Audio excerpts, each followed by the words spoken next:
Welcome back to the Butler Beat. I'm Bryn Erdy. This week, we will look at changes being made to Butler's faculty and administration. And I'm Mallory Duncan, and we will also bring you stories about events taking place on campus this spring. But first, Butler University is welcoming a new Dean of Student Life this academic year. Here is Elise Giacobbe with the details. As of January 2014, Ann Flannery is now Butler's new Dean of Student Life. Flannery has joined Butler's team from IUPUI and is very excited to be on board. Very excited to be here. Butler's a great campus. Division of Student Affairs is a wonderful division. I'm excited to work under the leadership of Dr. Levester Johnson. Flannery has been in higher education her entire career, from graduate school to her last job at IUPUI Medicine. But she knew this is where she wanted to be. I always knew I wanted to work in student affairs, and I had heard so many great things about Butler. I love that it's a residential community, and the focus of Butler is on students. The new dean's biggest project lately has been planning for the new Res Life housing unit. An upcoming meeting with architects is planned in Chicago to make some moves. Aside from that, Flannery really wants to adapt to Butler's community. I'm going to serve students. One of the goals I've set for myself this first year is to really learn the culture at Butler, learn all the traditions. I've really, since I've started, tried to get to all the big major events like, dance marathon, the spring sports spectacular, all those big traditions, so that way I could kind of learn the culture or learn what students are really interested in on campus. The position does differ from the previous Dean of Student Life. She's doing less conduct meetings, which allows for more time for student connections. Of making those individual connections, I have those opportunities through a couple of different ways. I work with the sophomore class officers. I periodically attend SGA, the Student Government Association meetings, and meet with those student leaders. And then I have opportunities just to interact with students informally around Atherton, eating down in the A-Town and different ways in that way. So, Flannery's office is located in Atherton, up on the top floor in Suite 200. She is always welcoming students full of questions or wanting some conversation. I'm Elise Giacobbe for the Butler Beat. Along with new faculty, Butler will be welcoming new students next fall. The Butler class of 2018 is getting their first look at student life. Sam DeCline has this story. As the class of 2014 prepares for graduation, Butler welcomes a new class of students. On March 21st, Butler had its first new student registration day. Students were able to meet with their advisors, schedule their classes, and learn a little bit more about life as a Butler student. Some students and their families also took time to tour the Butler campus. Butler seems really helpful, and people seem nice here. And it's really pretty. The campus is beautiful. The incoming freshmen started their day inside Irwin Library with their families. However, as the day went on, the students and the parents separated. The parents went to check out the bookstore and go to college meetings designated for them, while the students were able to get their first impression of their future advisors and professors. I think that when I first came here that I really enjoyed the campus, and I really enjoyed the size of it and how the faculty was so nice when I first met them. This was the first of 9 new student registration days. Incoming freshmen looking to learn more about registration can go to Butler's website or the Butler Class of 2018 Facebook page. For the Butler Beat, I'm Sam DeCline. Although we are welcoming many new people to campus, Butler will be saying goodbye to some longtime members. This is the last year for one history professor who has been around for nearly a third of Butler's history. Jeff Stonick attended Dr. George Geib's farewell celebration. Butler University will be missing someone next year that has been teaching here for the last 49 years. Dr. George Geib will be retiring at the end of this year, so the Department of History and Anthropology put on a celebration for him. Friends and family, teachers and students all came to thank Dr. Geib for his many years of service here at Butler. The Howard L. Schwartz Center for the Arts housed the event, and people came in and out for conversation, food, and live music. Along with teaching, he has held many positions, including Dean of the College of Liberal Arts and Sciences. He is also the author of several history-related books and received the Mortarboard Scarlet Quill Award for outstanding teaching. I've always enjoyed being in the classroom. I know that it will be a change next fall when I don't get up Tuesday morning and walk in to teach a class. Geib has been getting up to teach class since 1965, a time when Lyndon B. Johnson was President of the United States.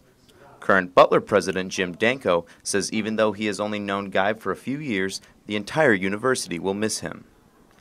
It's great for him having a chance to retire, but it's kind of bittersweet. We're losing somebody that's made a major impact on this university and has positively impacted so many students and faculty and staff over the years. He's been a favorite professor for many of his students, including current senior Emily Hogue. Honestly, one of the biggest resources that a history major could possibly have, and Butler's been really fortunate to have him for the last 49 years, and I personally consider myself fortunate for having gotten the chance to have taken a course with him. Even though he's retiring, all who spoke at the celebration urged him to continue to guide the university in any way he can. For the Butler Beat, I'm Jeff Stonick. Butler's administration is looking to make changes to help benefit students. The Council of Presidential Affairs is working on becoming more transparent to the student body. They have spent a majority of the year working on several projects that allow the students to directly connect with the student government. VP Kate Carroll is excited about the new projects. So one of the things I kind of ran on as a platform when I ran for VPA was kind of getting us out more PR-wise. We work very well internally but externally. So some of the ways we've done that this year that have already happened, that are coming up, we're starting a blog that's going to be for the entire student government as a whole, and CPA is going to have a part of that, so we can kind of better explain what goes into putting these projects together, who all we have to meet with, how long it takes to get a project put through. Carol is extremely pleased with other projects set up for this year and next year, including a town hall-style forum with President Danko that will take place April 2nd. New clubs are forming on Butler's campus and looking for new members. The International Organization Simulation Club had their first call-out meeting last Wednesday. The purpose of this new club is to give students experience with international affairs. IOS exec member Delaney Barr says that it's a lot different from other international clubs because it looks at a huge variety of issues. And our first order of business is actually a crisis simulation that I'm going to be planning. So it will be one dealing with solar flares and kind of a post-apocalyptic world for people to interact with one another and see what problems they can solve. IOS is still looking for new members and is open to students of any major. We're 5 days into spring now, and believe it or not, we've actually seen the sun. We've also seen some flurries, but Bryn Erdy reports students are happy and hopeful. Spring has sprung, which means spending more time outside for students. After a resilient winter, Butler University is ready for warmer weather. Flowers and sunshine remind Butler student Cameron Walton of all the things she loves about the spring season. Yeah, it's just so nice, and it puts me in such a better mood, and it gets me excited for, the end of the year, and summer's coming up, and I just think campus is more fun when it's nice outside and everyone's in a better attitude. We are starting to see people actually enjoying their walk to class, even breaking out their bikes. Runners have also moved outdoors. Something else you might have noticed, the tour guides are back in action. Walking backwards does not seem as hard when the sun is shining and ice is not a concern. Alexa Langcar, another Butler University student, is simply ready for sunshine. I am so excited. It's so warm outside right now. I'm just so excited. Although the wind still feels chilly at times, students do not mind grabbing a jacket and a bench outside to make the most of the better weather. Mick Wang, a student here at Butler, is even trying to make the most of the polar vortex. The winter makes the first day of spring worth it, right? Because otherwise, if it was spring every day, then we would not care what good weather was, but the fact that we have to go through sub-zero weather to get to this period of the year that's so beautiful makes it worth it. Keeping my fingers crossed in hopes of more sunshine for the Butler Beat, I'm Bryn Erdy. With all of this nice weather, people and their pets are coming outside and enjoying Butler's campus. Butler hosted its annual Bulldog Jog for the 22nd year last Saturday.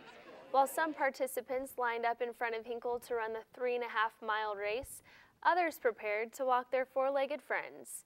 Tripp served as Grand Marshal for the event, while a variety of dogs filled Butler's campus once the whistle blew. After the walk, most participants and their dogs gathered around to enjoy some snacks and hear the 5K race winners. All event proceeds go towards the HRC Student Scholarship Fund. Dogs aren't the only ones that are playing outside this spring. The Butler baseball team is almost halfway through their 2014 campaign and is looking to pick up some momentum heading into Big East play.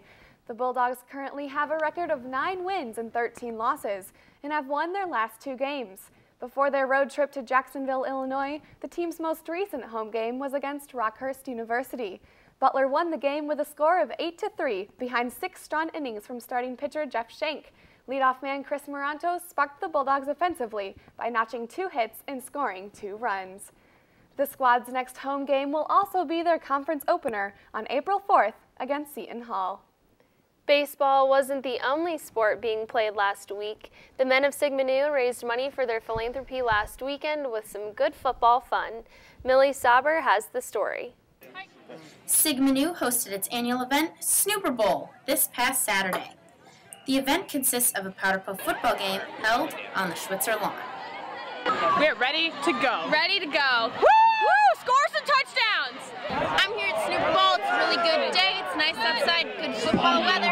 All the proceeds here are going to Habitat for Humanity. It's a really good cause. The teams are made up of the 7 different sororities on campus, and this year, for the first time, an independent team competed as well. The girls were out all week practicing and getting ready for the games. Even the guys all lined the sidelines to cheer on their girls, but the event was much more. We are raising money through selling t-shirts, and we have other philanthropy events throughout the week that all go towards the Indianapolis chapter of Habitat for Humanity. Marcus Brownies made donating sweet. The SNU chef made the brownies for people to purchase to benefit Habitat for Humanity. But not everything about the event was sweet. There were some heated moments among the coaches.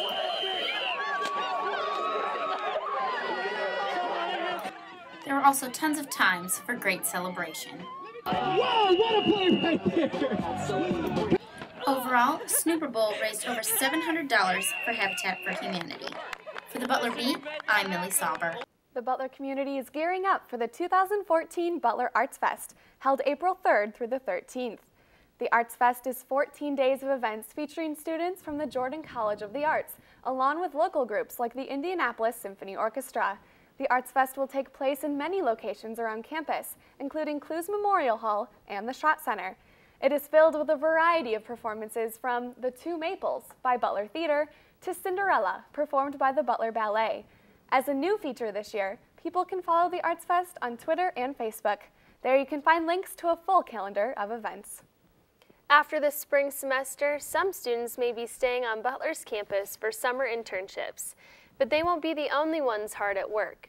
A select few Butler students recently received news that they will have the chance to conduct full-time funded research at Butler this summer as a part of the Butler Summer Institute, or BSI.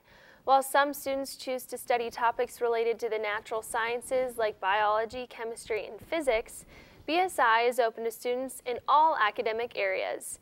After 8 painstaking drafts of her first research proposal on FSHR1 proteins, sophomore Ali Munecki said she is thrilled to have been chosen for the BSI program this summer.